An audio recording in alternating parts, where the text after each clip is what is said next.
প্ৰশ্নকাকত ফাদিল হোৱা নাই, পৰীক্ষাত কোনো গণ্ডগোল হোৱা নাই, ৰাজ্য চৰকাৰৰ কথাত অচল বিধানসভা।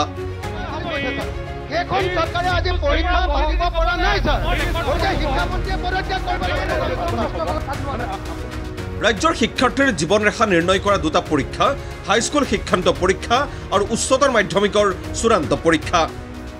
এই দুয়োটা পৰীক্ষা অনুষ্ঠিত কৰে ৰাজ্যৰ শিক্ষা বিভাগে, কিন্তু এই পৰীক্ষা দুটাই যেন সুকলমে অনুষ্ঠিত কৰিব নোৱাৰে শিক্ষা বিভাগে।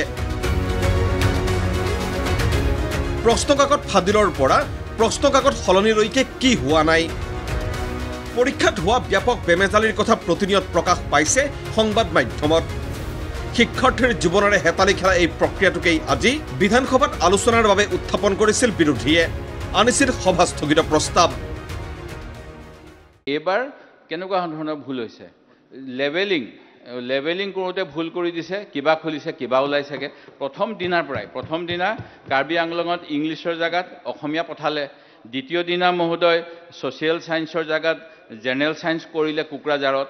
তাৰপিছত আকৌ বিলাচীপাৰাৰ বৰকান্দাত পুলিচে লাঠি চাৰ্জ কৰিছে, ছাত্ৰী আহত হৈছে, হস্পিটেল গৈছে পৰীক্ষা দিয়াৰ বাবদ। এইটো কেনেকুৱা মেনেজমেণ্ট মহোদয়? কিয় বাৰম্বাৰ এনেকৈ আমাৰ প্ৰত্যেকটো পৰীক্ষাৰ প্ৰশ্নকাকত কিয় ফাদিল হয়? কিয় এটা পৰীক্ষা বিজেপি চৰকাৰে ভালকৈ পাতিব নোৱাৰে? কিয় এখন চৰকাৰে যিখনে নকলৰ ওপৰত তেওঁলোকে নতুন আইন আনিব খোজে, সেইখন চৰকাৰে এতিয়া এটাও পৰীক্ষা কিয় তেওঁলোকে শুদ্ধকৈ বিসংগতি নোহোৱাকৈ কেলেংকাৰী নোহোৱাকৈ কিয় পাতিব নোৱাৰে? কিন্তু বিৰোধীৰ প্ৰস্তাৱ পোনছাটেই নাকচ বিধানসভাৰ অধ্যক্ষৰ। ইয়াকে লৈ হুলস্থুল। আপোনাৰ দফাটোৰ ওপৰতে কৈছোঁ, আপুনি কৈছে নৰ্মেলি নোৱাৰে, কিন্তু এইটো চিটুৱেশ্যন এবনৰ্মেল। পৰীক্ষা চলি আছে, এই সময়তে হাহাকাৰ অৱস্থাৰ সৃষ্টি হৈছে।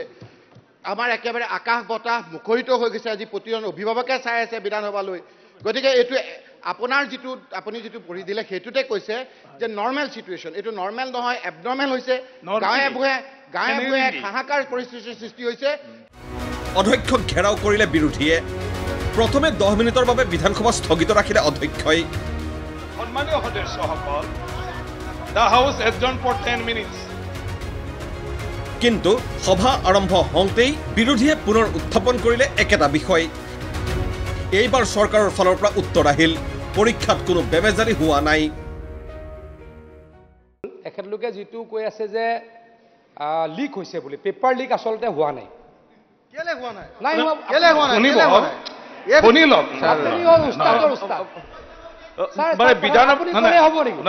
অনাৰেবল মিনিষ্টাৰক আগতে ক'বলৈ দিয়ক। ছাৰ পেপাৰ লিক হোৱা নাই। ছাৰ পেপাৰ লিকৰ সংজ্ঞাটো কেনেকুৱা? যদি এক্সাম 9টা বজাত হয়, অলপ শুনি 8:30 বজাত ধৈৰ্য নাই কিয়? নাই আপোনালোকে সদায় ইমান ডাঙৰ কথা কয়।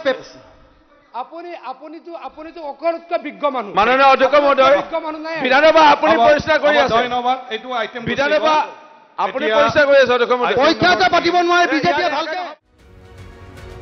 চৰকাৰে যিহেতু বেমেজালি হোৱা নাই বুলি স্পষ্ট কৰি দিছে, সেইবাবেই বিৰোধীৰ সভাস্থগিত প্ৰস্তাৱ গ্ৰাহ্য নহল। ইফালে ধেমাজিত এক চৰকাৰী কাৰ্যসূচীত অংশ ল'বলৈ যোৱা ৰাজ্যৰ মুখ্যমন্ত্ৰীয়েও পোনছাটেই অস্বীকাৰ কৰিলে প্ৰশ্নকাকত ফাদিল অথবা পৰীক্ষাত হোৱা বেমেজালিৰ কথা।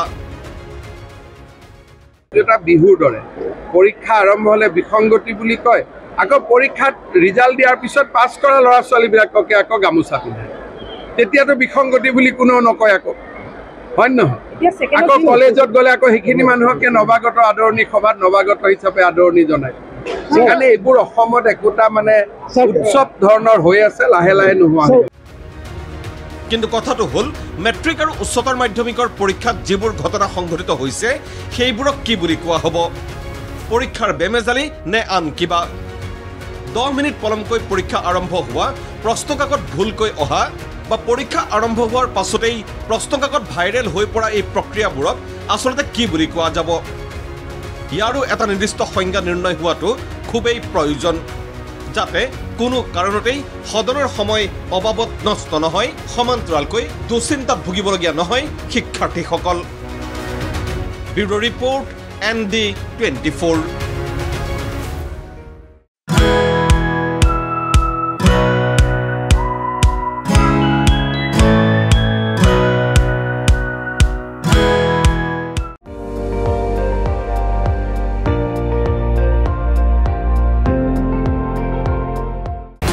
আপুনি চাই আছে ND24 সৰ্বশ্ৰেষ্ঠ নহয় সৰ্বোত্তমৰ দৌৰত